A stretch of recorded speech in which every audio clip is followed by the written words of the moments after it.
C'était donc les pubs du JJDA. Merci. Merci beaucoup. Merci, merci. Merci, merci public adoré. Nous sommes donc ensemble jusqu'à 19h et maintenant je vous demande de faire un triomphe, fidèles téléspectateurs du JJDA, à Karine Muller. Applaudissements s'il vous plaît. Bonjour Karine. Bonjour Jackie. On se fait la bise? Oh bah complètement. Hein, voilà. Complètement ou pas complètement? Depuis le temps que j'en rêvais. Donc là c'est absolument... vrai. Ah là là. Mes enfants vont être morts de jalousie. Ah bon, pourquoi? Mais parce qu'ils vous adorent. Ah, ils vous regardaient avec Dorothée. Avec le club Dorothée, tout ça, le Jackie Show. Mais exactement. Vous aussi vous regardez le club Dorothée? Pas de pitié pour les croissants. Lisa, je l'ai dit. Ah bon? Pas de pitié pour les croissants. Vous regardez Pas de pitié pour les croissants? Absolument. Bon, c'est parfait. Mais plutôt avec mes enfants. Hein. Mais on n'est pas là pour parler de papier blanc. Quoique non. moi, je veux bien en parler pendant un quart d'heure, hein, mais c'est pas le but. Non. Donc, il y a plein de choses. Hein. Oui, il y a plein de choses. Il y a plein de choses. Ouais, enfin, l'actu, c'est quand même... voilà. Hein, sans crime contre l'art. Sans crime contre l'art. Ouais. Voilà, je montre... Voilà. Alors, c'est un livre, c'est passionnant, quoi. Ah bah oui. Parce que moi, je ne pensais pas du tout que ça pouvait arriver, ce genre de truc. Ah si, il y a beaucoup de choses qui se passent. Beaucoup de crimes contre... Beaucoup de crimes contre l'art. Des crimes par bêtise, des crimes par conviction politique, par conviction religieuse, par maladresse. Uniquement par maladresse. Par maladresse. Il y a aussi des crimes par maladresse. Alors, vous racontez ça, c'est des petites scénettes. Voilà. Hein, ce sont des nouvelles, même. Oui. Sauf que ce ne sont pas des fictions, c'est la réalité, quoi. Ah, c'est la réalité. Rien n'est inventé. Et c'est tout... j'ai utilisé des archives. Donc, c'est un travail très scientifique, disons. Mais vous m'avez pas l'air très scientifique, non, pas du Karine. Tout. Pas du tout, pas du tout scientifique. D'ailleurs, vous tenez une galerie d'art, non, à Saint-Germain-des-Prés, c'est ça? Enfin maintenant c'est plutôt mon mari et mon fils. La galerie Gimpel et Buller, 12 rue Guénégaud. Voilà, j'en profite. c'est bien, vous êtes là pour ça. Exactement. Alors, vous exposez... Alors on expose plutôt de l'abstraction géométrique. C'est-à-dire des... explication, l'abstraction géométrique. Des carrés, des lignes, mais également des artistes figuratifs, des artistes cinétiques. Enfin, voilà, nous sommes une galerie à Saint-Germain-des-Prés et on est là depuis 2007. D'accord. On va peut-être revenir au bouquin. Voilà. Donc il se passe. Mais effectivement, ça explique un peu mon intérêt pour l'art. Oui, c'est pour ça que je voulais en parler au début. Exactement. Alors donc c'est un truc de fou. Oui, c'est un truc de fou. Je ne croyais même pas que c'était. Alors d'abord, il y a le syndrome de Stendhal. C'est quoi exactement? Alors le syndrome de Stendhal, ce sont des personnes qui rentrent dans un musée ou dans une ville, par exemple comme Florence, une ville où il y a beaucoup de choses magnifiques, et qui tout à coup ont une espèce de pulsion qui les oblige à détruire quelque chose. Voilà, c'est complètement fou. Je ne pensais même pas que ça existait. Ah si, c'est une pulsion incontrôlable. Ça vous est arrivé? Moi, ça ne m'est jamais arrivé. Vous n'avez eu de pulsion, Karine? Jamais vous n'avez eu de pulsion, par exemple? De temps en temps, j'ai quand même envie de donner un coup de poing dans une œuvre qui m'agace. Ça peut arriver. Mais non, je ne suis jamais passée à l'acte. C'est-à-dire qu'ils deviennent fébriles? Oui, c'est-à-dire qu'ils sont obligés de donner un coup de poing. Ils sont obligés de détruire. C'est maladif. Mais c'est un rapport avec le tableau? C'est juste... c'est un rapport avec quelque chose, en fait, de trop beau qui fait qu'il y a une surconsommation de quelque chose, en fait, d'une hormone quelconque. Et donc, ça mène à cet acte complètement aberrant de détruire. Et pourquoi le syndrome de Stendhal? Alors ça, que vient faire Stendhal? Ça, vous ne le savez pas. C'est une question piège. Je ne sais pas trop. Je sais que Stendhal, étant en Italie, a eu ce sentiment de trop plein de beauté. Par contre, je ne sais pas s'il a détruit quelque chose. Là, je ne peux pas vous dire. D'accord. Mais vous aurez sûrement plein de coups de fil de personnes qui vont donner des explications. D'accord. Alors, il y a aussi une malédiction sur une toile de Rembrandt. Qu'est-ce qui s'est passé? Il y a une toile de Rembrandt, La Ronde de nuit, qui a subi pas mal de dégâts.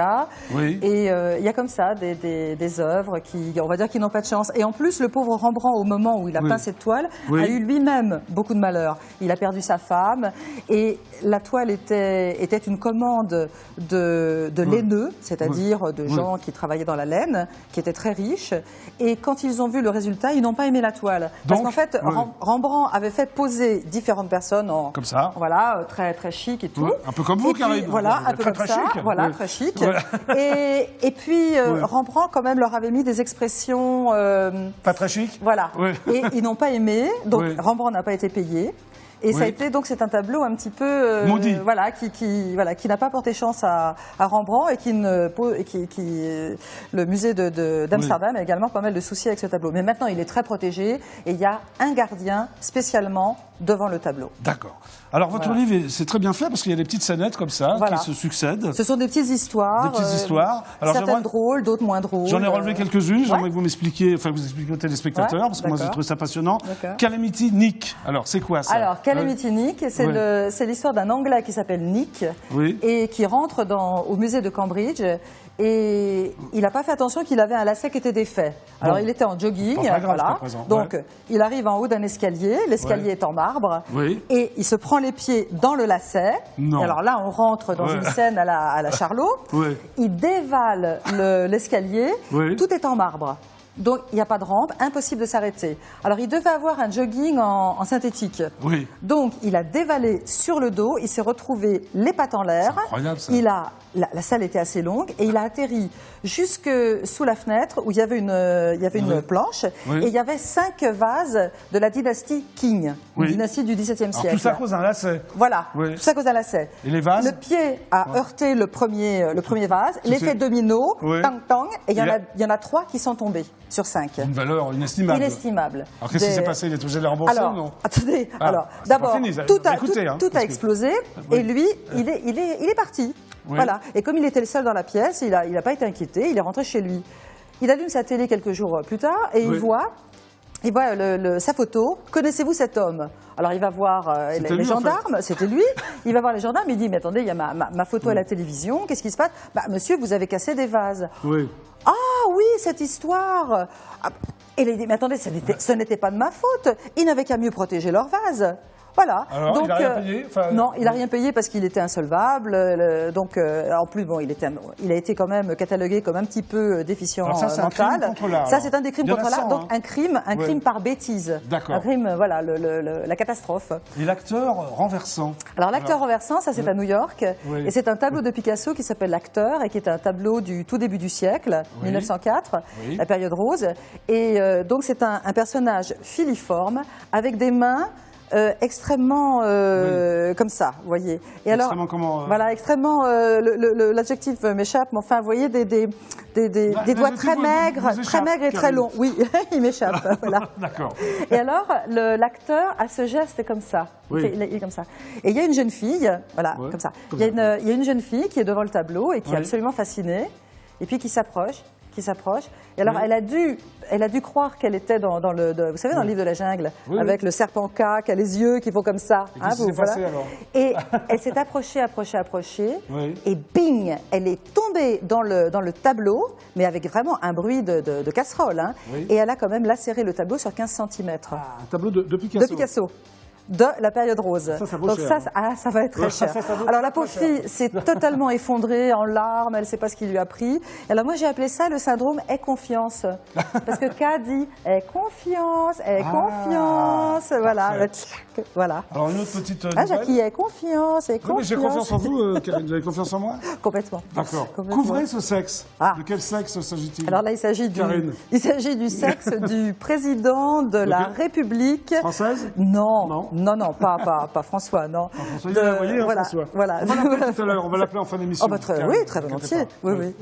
Et donc, en Afrique du Sud, et en fait, il y a un peintre sud-africain qui s'appelle Brett Murray, qui a une cinquantaine d'années, et qui a représenté le président sud-africain.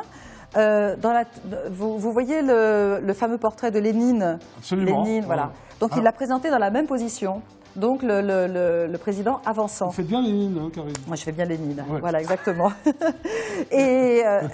Mais seul détail, la braguette était ouverte avec le sexe pendant. Non. Oui, voilà. Détail qui a son importance. Détail qui a son importance. Donc la braguette ouverte avec le sexe qui... Voilà, à l'air. Et pas dans une position intéressante.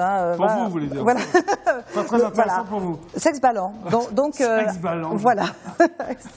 Un sexe ballant. Voilà, pourquoi pas. Ça arrive. Ça arrive. Oui. Et donc, évidemment, ça a commencé à se savoir dans les chaumières. Et il y a une personne qui est rentrée, qui a pris un pot de peinture rouge et qui a badigeonné le sexe. Donc, couvrez ce sexe que je ne saurais voir. C'est incroyable, ça. Voilà. Bon. Et donc, ça fait toute une affaire d'État. Pour vous, c'est un crime, alors? C'est un crime, oui, parce que c'est quand même une atteinte à l'œuvre d'un artiste. Donc, c'est quand même criminel. Parce qu'en plus, la peinture, il avait utilisé des pigments qui étaient assez difficiles à retirer. Mais évidemment, comme ça fait un pataquès sur Internet, le tableau a été acheté par un collectionneur allemand et je pense qu'il vaut maintenant très cher ce tableau. Donc ça fait de la pub à la galerie et ça fait de la pub à l'artiste. Alors il y a aussi le fantôme de Basquiat que j'adore. Alors le fantôme de Basquiat, c'est effectivement une toile de Basquiat au musée d'art moderne. Peintre haïtien? Oui, un peintre haïtien qui est mort à 27 ans. Oui. Comme Jim Morrison, voilà, Jimi Hendrix, comme tout ça, voilà, c'est le club des 27. Johnny Joplin. Voilà, le club des 27. Oui. Et puis il y a aussi Amy Winehouse. Qui est morte à 27 ans. À 27 ans aussi. Attention, si vous avez 26 ans et demi, vous êtes artiste. Moi je suis tranquille, vous aussi. Hein. Nous on est tranquilles tous les deux. Donc, du coup, j'ai perdu mon fil avec tout ça. Bah oui, mais c'est vous alors, Karine. Vous parlez de Basquiat. Voilà, Basquiat. Donc, il y a la conservatrice qui un jour se promène dans la salle et qui remarque que quelqu'un a ajouté des gribouillis sur la toile voilà. Des graffitis. Des graffitis. Comme Basquiat qui faisait des graffitis exactement, sur les murs de New York. Et ben voilà, il a complété, donc c'est un peu comme si le fantôme de Basquiat était apparu. Et pareil, restauration. Et il faut savoir que la restauration, c'est un métier très compliqué. Donc quand les gens s'amusent à faire des bêtises comme coller un chewing-gum par exemple sur une toile, ça c'est un des crimes aussi. Un gamin qui savait pas quoi faire avec un chewing-gum, il l'a pris, il l'a collé sur un tableau sur un Picasso, non, sur une toile de Frankenthaler, qui est une artiste américaine. Une valeur aussi. D'une valeur inestimable aussi. Parce que de toute façon, toutes les œuvres. Alors comment on fait pour enlever un chewing-gum écoutez, alors là, je vais demander à ma fille, parce que ma fille est restauratrice d'œuvres d'art, donc là, je ne sais pas. C'est très professionnel, là, comme. Bon, en tout cas, il y a plein de trucs. Voilà. Alors, il y a aussi Mona Lisa disparue, par exemple. Oui, ça, c'est le vol de la Joconde de 1911. Ça, c'est le fameux vol qui a défrayé la chronique. Et qui était une histoire effectivement rocambolesque, parce que c'est un Italien donc, qui l'a pris, qui a enlevé le cadre, qui l'a mis sous sa blouse, et hop, qui est sorti. Comme ça. Voilà. Et en plus, c'était un lundi, le musée était fermé. Il a rencontré quelqu'un, comme il avait une blouse, la personne en bas a cru que c'était un collègue, lui a ouvert la porte et il est parti. Voilà. Et 2 ans après, il a demandé une rançon. Bon. Et maintenant, il a sa plaque dans son village d'Italie. Il a une plaque et c'est marqué Vincente Perugia, qui a volé la Joconde. Voilà. Donc, vous faites un casse, vous volez quelque chose et vous avez après votre plaque. Voilà. Bon, il faut l'acheter. C'est sympa. Hein, obligatoire. Hein, c'est obligatoire. Ah, oui. Sans crime contre l'État, Karine. Voilà, on le montre. Bon, maintenant, on va passer à autre chose. Vous êtes biographe aussi? Oui, disons que... André Malraux, c'est ça? Alors, j'ai écrit... Sacha Guitry? J'ai écrit sur... Effectivement, alors là, c'était ce que j'appelle des livres à 4 mains. C'est-à-dire que j'ai écrit sur Malraux avec Jean Lacouture. Oui. Voilà. Donc, c'est-à-dire que là, j'étais plus dans la position de l'intervieweuse. D'accord. Je posais des questions et Jean Lacouture répondait. Et Sacha Guitry? J'ai récidivé avec Dominique de Santi, qui était une amie, et on a fait ce livre avec beaucoup de plaisir, avec tellement de plaisir, que là, j'ai commencé à écrire un peu plus seule, avec les yeux d'Elsa au siècle d'Aragon, qui était également à 4 mains, mais où j'ai quand même... Là, j'étais pas dans la position de l'intervieweuse. C'était dans quelle position? Montrez-moi votre position. On a écrit... J'ai fait, on va dire, l'architecture du livre. C'est-à-dire qu'elle avait connu Aragon et Triolet, donc elle racontait des choses, et moi, j'ai fait... Bon, on a fait ça en dialogue, et on a eu la chance que Marie-Christine Barrault se prenne aime beaucoup ce texte, et l'a donné plusieurs fois en lecture. Donc voilà, les yeux d'Elsa au siècle d'Aragon. Et ça, c'est le premier livre que j'ai publié chez Frédéric Guéna, qui est un petit éditeur et qui est le fils d'Yves Guéna. D'accord. Voilà. Alors, il y a aussi un livre moi, qui me... Enfin, je ne l'ai pas encore lu, vous me l'offrir.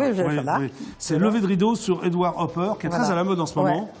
C'est une exposition qui a fait un tabac.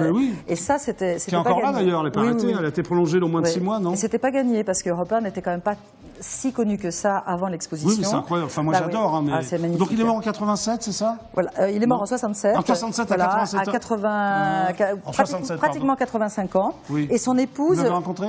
Non, je ne l'ai pas rencontré. Vous auriez pu? J'aurais pu.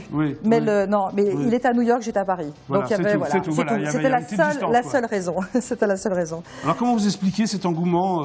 Tant mieux, parce que c'est vraiment bien sur Edward Hopper en 2012. Parce que les toiles touchent forcément, parce qu'il y a une telle solitude. Il y a une telle incommunicabilité qu'on se retrouve tous quelque part dans les tableaux.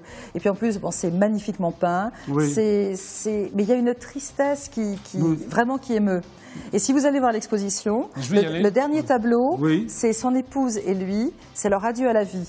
Ça s'appelle Les Comédiens, et il s'est représenté donc avec sa femme. et il salue, et il savait qu'il ne pourrait plus peindre. C'était son dernier tableau. Il le savait, quoi. Il savait que c'était son dernier tableau. Et donc, il dit adieu à la vie. Et ça, c'est quand même, bon, c'est très émouvant quand on le sait. Alors là, lever de rideau, c'est... Lever de rideau, c'est en fait à cause de ce tableau que j'avais choisi pour la couverture parce que je l'adore. Oui. Et je pensais pouvoir écrire sur le rideau au début quand on a commencé à faire la maquette. Oui. Et comme le format du tableau ne s'y prêtait pas, tout à coup j'ai dit lever de rideau parce qu'en fait on lève. Alors la particularité c'est que moi j'écris des biographies à la première personne. C'est-à-dire que je deviens le personnage. Je me mets dans sa peau, je me mets dans ses pinceaux. Vous étiez dans la peau de Donc là, je me suis mis dans la peau de Hopper. Et je m'étais mis avant dans la peau de Nicolas de Staël. Les fulgurances de Nicolas de Staël. Parce que c'est un destin absolument fulgurant. Un destin très bref, mais tellement intense. Enfin, c'est fulgurant. C'est fulgurant. Il est mort... Il est mort en 55, à l'âge de 41 ans. Ouais, donc très il s'est suicidé. Il s'est suicidé, oui. Au terme d'une vie très difficile. C'est très triste. Ne pleurez pas. C'est très triste, oui. Et maintenant, je travaille sur Matisse. Ah, Matisse. Voilà, le prochain, ça va être Matisse. Mais vous n'arrêtez pas, J'arrête pas. Bon, c'est toujours sans crime contre l'art, quand même. Oui, toujours. Ça, c'est quand même... libre. Ouais. Et ça, c'est chez un autre éditeur. C'est chez Les Cahiers. Oui, éditeur marseillais. Éditeur marseillais. Très bien. Et bon, Karine, on va lancer les pubs. Trop bien. Trop bien. Je les lance moi ? Si vous voulez. Regardez, je vous donne le panneau pub, là. Regardez comme ça. D'accord. Alors, restez avec nous, parce qu'on est ensemble jusqu'à 19h, parce qu'après les pubs, Karine et moi-même, on va appeler François Hollande. Ah, trop bien. Est-ce que vous l'avez rencontré, François Hollande ? Jamais. Vous aimeriez le rencontrer ? Vous aimeriez lui parler, Karine ? Est-ce que j'aimerais lui parler ? Non, c'est pas le personnage que j'ai le plus envie de rencontrer. Ce serait qui en politique, par exemple ? En politique ? Oui. Alors là, vous posez une colle. Oui. Sinon, vous allez me répondre. Alors, j'aurais envie de rencontrer qui en politique ? Écoutez, À bout pour point, comme ça. Écoutez, je crois personne, en fait. Personne ? Ah non, il y a personne qui me... Ça m'intéresse, mais il n'y a personne qui me branche. Oui. Non, jamais je me suis dit, tiens, j'aimerais bien le rencontrer. D'accord, jamais. Ou la rencontrer, non. D'accord, non. ok. Peut-être Jacques Delors. Éventuellement. Oui, Jacques Delors. Oui, Jacques Delors. Okay. Si. Bon, voilà. on va essayer de parler Hollande après. Ouais, d'accord. Alors vous faites comme ça, puis les pubs vont apparaître, c'est sympa. D'accord. Bon, c'est les pubs du JJDA, on se retrouve tout de suite après. C'est bien, Karine ? Ouais, c'est trop bien. Elle le fait bien,